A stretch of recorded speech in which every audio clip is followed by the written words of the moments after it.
from St. Louis Public Radio.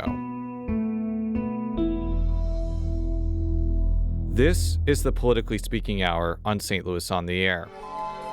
I'm Jason Rosenbaum. St. Louis Public Radio State House and Politics reporter Sarah Kellogg and veteran journalist Joe Mannies are here to preview Tuesday's primary election. Joe covered politics and policy for St. Louis Post-Dispatch, the St. Louis Beacon, and St. Louis Public Radio, and most importantly, Joe is one of the original co-hosts of the vaunted Politically Speaking podcast. Joe, welcome back to the show. Well, thanks for having me. This is fun. It is fun, but you tell me if it's fun at the end of the show when we drill you with hard questions. Joe, there's something about this primary election that feels really pivotal, especially with so many competitive statewide and congressional races. How does this compare to other primaries that you've seen over the years? Well, actually, this reminds me somewhat of 1992. Now I'm really going to show my age here. I was 8, by the way. I wasn't born yet. And that was when there was a whole crowd. First, Missouri was a swing state back then. So we had a crowd running for governor on the Republican side. We had 2 high-profile candidates, St. Louis Mayor Vince Schamel and then Lieutenant Governor Mel Carnahan on the Democratic side, who was the ultimate victor. There was a crowd running for all these other races. So the result was that you were just bombarded with ads. Plus, the presidential candidates were here like weekly. I mean, you're trying to cover local people and you keep getting these cold calls seriously, I used to get calls on my desk from presidential candidates. I mean, Al Gore called me while he was floating down the Missouri River, and I'm not making this up. Was he in a kayak? Well, no, they were on a boat, and they were Okay. floating down the Mississippi, and then they kind of went around, and I actually got to meet him in Hannibal. I got flown to Austin this is a few years later in 2000, but 1992, it was just crazy. I mean, because Clinton was here all the time, Gore was here all the time, you had, Bush won, and it was just a wild time. It's not like now where we have a lot of stuff going on the state side, but we're sort of like a remote outpost when it comes to the presidential contest. We're just watching stuff on TV. Sarah, same question to you. What do you think is at stake for Tuesday's slate of primaries, but particularly the GOP gubernatorial primary between Bill Eigel, Jay Ashcroft, Mike Kehoe? I think it's kind of in the weird way, like the fate of the really far conservative side. I think a couple years ago we saw that a lot of candidates were getting primaried, like Republicans were getting primaried and at one point beaten, or just taken over seats for like the Missouri Senate, and that was kind of the dissolving of then the conservative caucus, but now it's the Freedom Caucus. But now, we're a couple years into that, and I think the question is if it's Eigel or if it's Ashcroft, that might be again an affirmation of what these more far-right, Republicans are saying, like, oh, that's affirming us. But if it's Kehoe, that might be a rejection of that mentality and kind of not fatigue of that, but definitely kind of a different direction from some Republican voters. So I think that's kind of a vibe check, I think, of where Republican voters are. I'd like to invite our listeners into the conversation. If you have a question or comment about the Tuesday primary for Missouri, give us a call at 314-382-8255. That's 382-TALK, or you can send us a tweet at STL on air. We got this question from Poplar Bluff legend Nate Kennedy, a good friend of mine who I went to the University of Missouri-Columbia with. Flamethrowers, grenade launchers, burning books, and guns. Why hasn't the Missouri GOP followed their own advice and toned down their violent rhetoric? You see these things that Nate is talking about in a lot of ads this cycle among Republicans. I'll start with you, Joe. Like, has this motif of like shooting at something or blowing something up run its course, or is it something that is here to stay? Well, considering the fact that many state lawmakers in Jeff City couldn't stand Eric Greitens, but they seem to have adopted his. He sort of started this trend in 2016 when he was running for governor, and just as an average voter, much of the time now, when you're watching TV and all you're seeing are these people shooting things, and you're wanting to know, A, what office are they running for? B, what are their qualifications or their background? C, what are their key policies? you don't hear any of that. You just see him shooting weapons and implying they're saying they're against illegals, and you're wondering if there's sort of a violent message here, while they're shooting and saying this. I'm not sure if it really attracts voters more than it appalls them, especially in the urban areas. I'm really wondering if those sort of antics actually might depress turnout in the urban areas. You make a good point, Joe. When everyone is shooting a gun in their ad, then you say, oh, who's the one who shot the gun in the ad? And then you don't know who it is. I think you're right. That there's like a less of a distinguishment there. And it might be the point where if you're not doing that, that might draw your attention more, at least when it comes to watching political ads. And it shows, I guess we'll find out kind of how effective that strategy is. Well, let's move to a race that does feature grenade launchers, and that is the Attorney General's primary between Will Scharf and Andrew Bailey. I believe Will Scharf used a grenade launcher in his ad. They all run together now.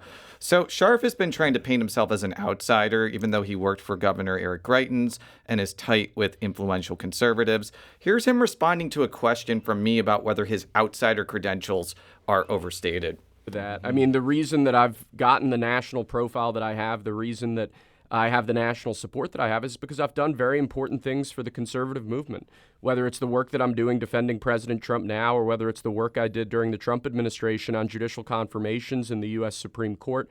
That's something that brings you into contact with people who are involved in politics and people who like investing in conservative causes.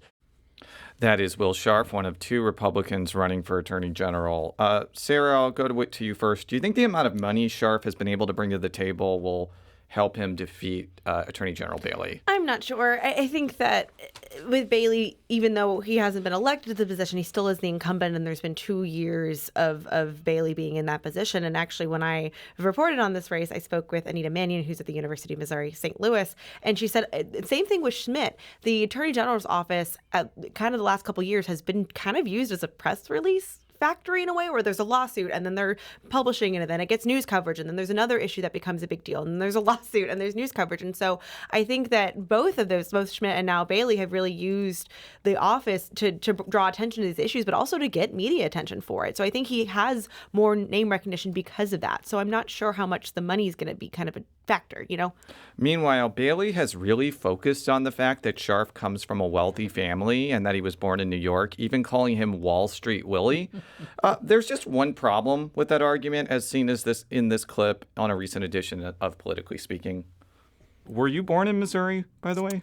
I was not born in Missouri, but I grew up here. This is home. Okay, so if you weren't born in Missouri, why are you criticizing the fact that he's not from Missouri? Well, Isn't that a bit hypocritical? No, because I grew up with Missouri values in elementary school, junior high, and high school here, and then moved home here when I got out of the Army. And so this is home for me. This is where I'm raising my kids, whereas he showed up here with a bag full of money. That's Attorney General Andrew Bailey talking about the fact he wasn't born in Missouri, but he is attacking his opponent for not being born in Missouri. So, Joe, I may be a little defensive about this because I was born in Illinois, and that's really shameful as a Missouri political reporter. But as somebody who was born in Indiana, does this whole, my candidate is from another place thing really work in elections like this? Well, it can if they're able to define this opponent as being the other. That's really what this is about, is saying, and Bailey exemplifies that in that clip you played. He wants to paint Scharf as being not one of us, even if he spent most of his time here.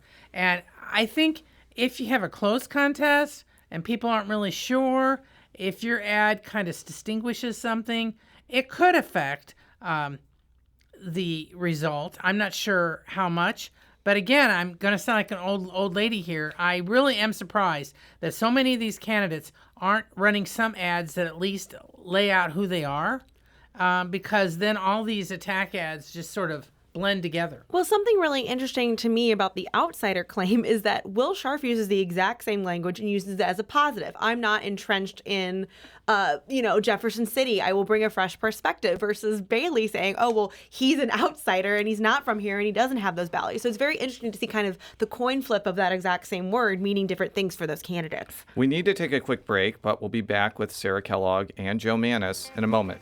This is the Politically Speaking Hour on St. Louis on the Air.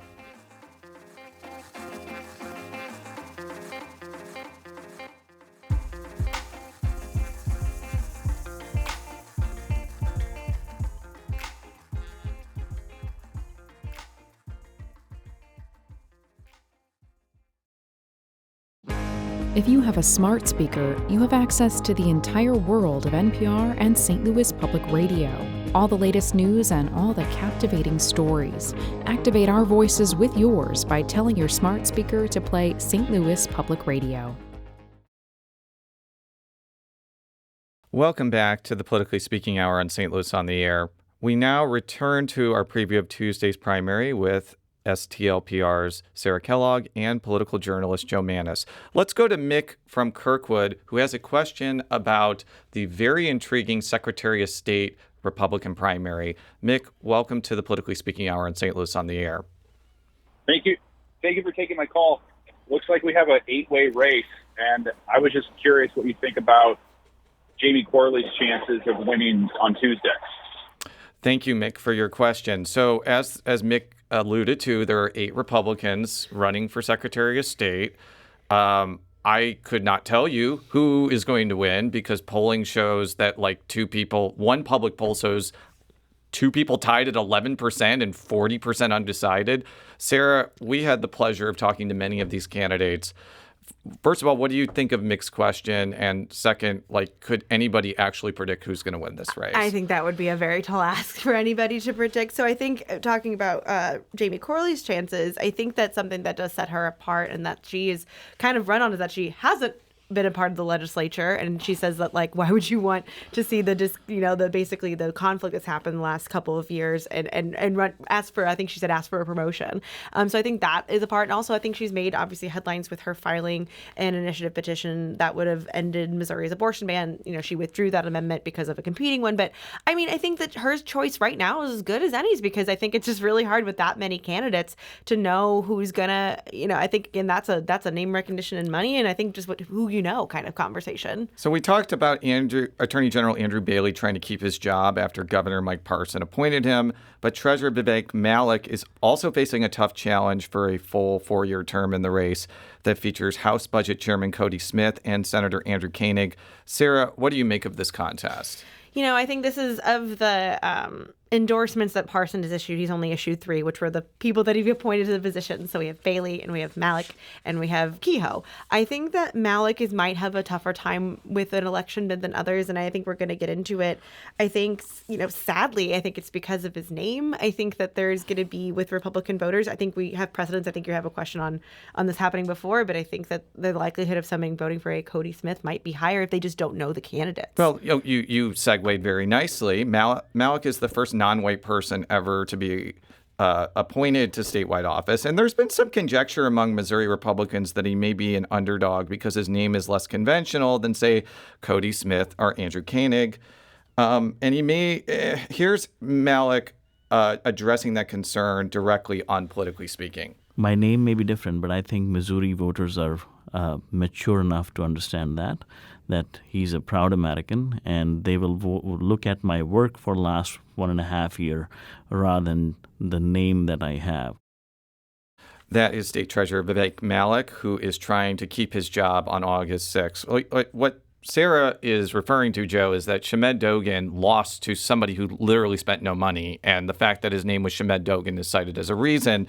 But the difference is Malik is spending a lot of his own money, and he's outspending the other 2 candidates. So what do you make of this entire line of questioning that I'm bluntly putting forward here? Well, actually, it's a fair line of questioning. I thought it was interesting that Malik's ad that is probably the most searing has him on the border, as if our state treasurer in Missouri has much say in the border patrol. I saw a state Senate candidate on the border, David Gregory. I don't think that the senator from West St. Louis County is going to solve the immigration problem. But continue, Joe. My point is, I think he's doing that in part to try to blunt some of this whispering about whether or not his name or something about his background might hurt his chances. But then you got Cody Smith, who actually, in some ways, his ads are the most memorable because he highlights the fact that he's bald. I don't think there's a grenade launcher or submachine gun in sight. But he's also not saying what he's really for or against. I mean, I'm broken record here, but that's the thing that surprises me about all these candidates, all these crowded primaries. There's just nothing that really differentiates them.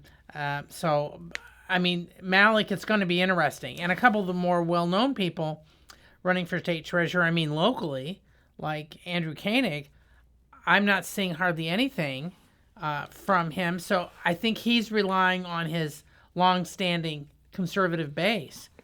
So let's talk about two very, very heated congressional primaries. The 3rd congressional district contest between Bob Onder and Kurt Schaefer definitely hasn't been pleasant. Here's Onder and Schaefer talking with me earlier this year about why they think they will get the nomination. And it's easy to say that, say the right thing on the campaign trail. It's another thing to fight the good fight, to walk the walk when you're in public office. The way I put it, if you won't stand up to the Jeff City swamp, you'll never stand up to the D.C. swamp. And I'm tired of people wanting to get elected to be nothing but political influencers online and not doing the job that actually needs to be done. I think that's why we see the problems we've got in Washington, and I'm tired of it. That was former State Senator Bob Onder and former State Senator Kurt Schaefer, the two leading candidates in the race to succeed Republican Congressman Blaine Luke DeMeyer. Joe, we know these two gentlemen very well. Are you surprised this race has gotten so nasty and expensive? No, because it's a contest for Congress. And those seats don't come up very often where an incumbent is retiring. So they're doing whatever they can. I think one of the interesting things about that race is that Republican presidential nominee Donald Trump has endorsed a ton of people, and in some contests, like governor, has endorsed a whole bunch of them.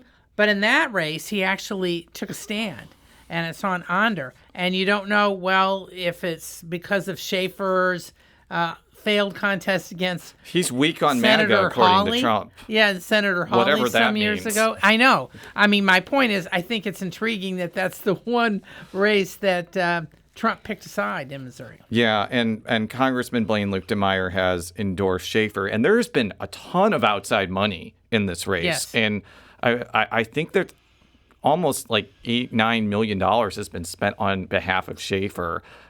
Is that enough to blunt the Trump endorsement? I think that's the big question we'll have to find out on Tuesday. Well, it depends on what Trump does, and I'm not sure if he's really focusing on that part of Missouri. I don't think Trump is going to come into Fulton, Missouri to do a Yes. rally for Onder. But last but not least, let's talk about the 1st congressional district race, which features Congresswoman Cori Bush and St. Louis County Prosecutor Wesley Bell. All right, I don't want to be too critical of our friends in national news publications, but I really feel they've been missing the key question in this race. Can Wesley Bell convince black voters who supported Bush in 2022 to support him instead? I'll throw it open to either one of you. Do you think Bell can take down Bush's margins enough in North St. Louis County and North St. Louis in order to win on Tuesday? I think it's definitely possible. I think it depends on turnout. Depends on if she's energized her base enough, if St. Louis Mayor Tashara Jones or other people do things to try to encourage people to get to the polls. Otherwise, if it's just each side's base, then it becomes a money thing. Who can get their people to the polls? And it's important to note the reason this is such a vital question is the 1st district is a plurality African American district, and it's the only one in the state. And the race has gotten incredibly expensive, primarily thanks to pro-Israel groups that are supporting Bell. And people like Marty Murray, a state representative who's backing Bush, says it's not a coincidence that the ads only mention her voting or attendance records because black voters don't see a candidate's position on Israel as a reason to support or oppose them. I'm actively on the doors. I've never heard that in any door, like when I'm on the north side or in predominantly black communities where they're saying, I'm not voting for her because of her views with Gaza and Israel. Because I think the sentiment is, why are we spending all that money over abroad when we have people in our district that are struggling every day? I think that's a general consensus.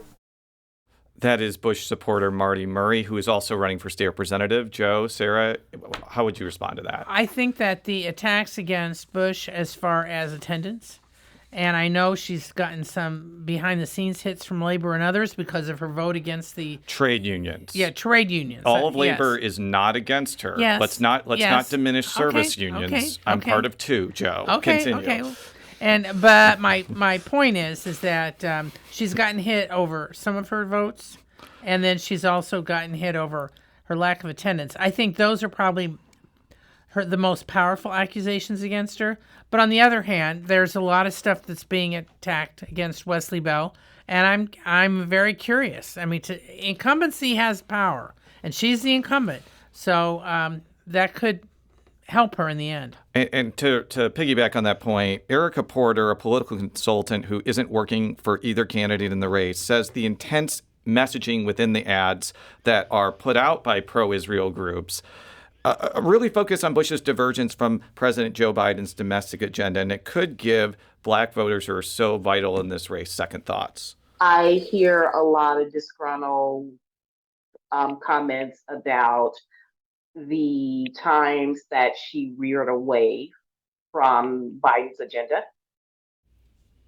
That is Erica Porter, who is mentioning the impact on the ads. In the last minute or so, I feel like this race is really about a lot of things, but I think it's unquestionably about Israel and Congresswoman Cori Bush's criticism after October 7th. I think if this barrage of money from groups that are linked, for example, to AIPAC doesn't unseat her, I'll throw it open to Sarah and Joe on this, and she prevails, is it going to prove to those groups that spending a lot of money again is just kind of pointless, basically? I don't know. That's a good question. I think ultimately the thing about Bush's campaign, and I think she brought this up too, is if Israel and Palestine is such a big part of this and where this money is coming from, then why are there not ads on it? And I think that they know that is not as an effective strategy of getting the voters, and that's why they're hitting on these missing votes in domestic policy. And so I think that's an interesting angle for that. Yeah, because I think people who follow this stuff, like you guys or me, know that there's the Israel issue underlying this, but the average voter watching TV, they're oblivious to where United this money's Democracy Project does not scream pro-Israel. But that's the AIPAC group, basically. Right. But my point is the average viewer watching TV doesn't know any of this. So I just want to say thanks to both of you for coming in today. Sarah Kellogg is St. Louis Public Radio State House and Politics reporter, and Joe Mannies is a veteran political journalist who reported on state and local politics for St. Louis Public Radio, the St. Louis Beacon, and the St. Louis Post-Dispatch. Joe, Sarah, thank you for joining us. You're welcome. Yeah, thanks.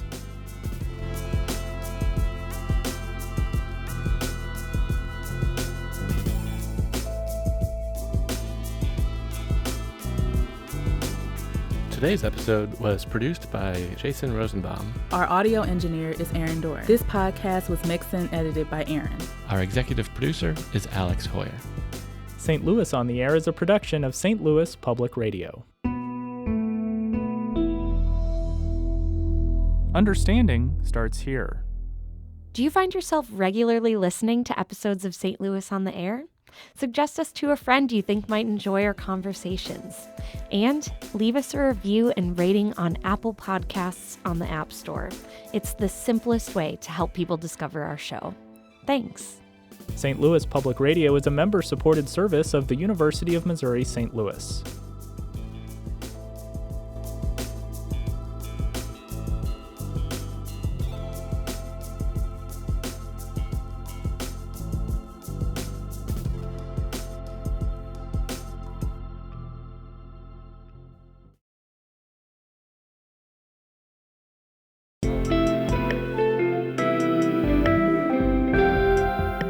The Gateway brings you the day's news each weekday from around the St. Louis region and the state capitals in Jefferson City. Our schools are accredited. We don't need this bill. And Springfield. How many more years must pass before lawmakers see time is of the essence? I'm Abby Larico. Join me each weekday for The Gateway on the STLPR app or wherever you get podcasts.